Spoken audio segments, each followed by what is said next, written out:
နောက်ထပ်ချိုးဖျက်ပြဖို့ဖြစ်နိုင်တဲ့စံချိန်ကိုစိုက်ထူလိုက်ပြန်နေဟာလန်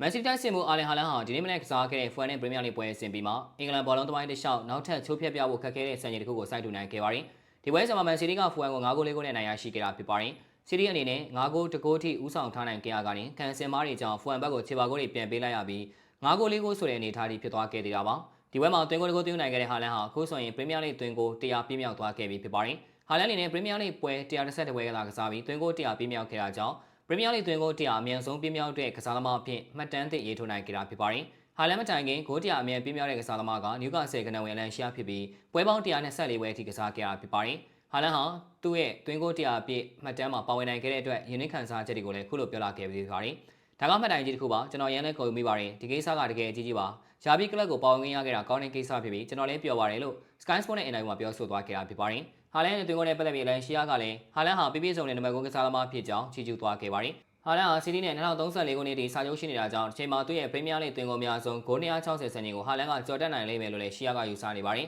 ။ဟာလန်ရဲ့ဂိုး100အမြန်ပြည့်တဲ့စံချိန်ကိုချိုးဖျက်နိုင်တဲ့သူရှိပါဦးမလား။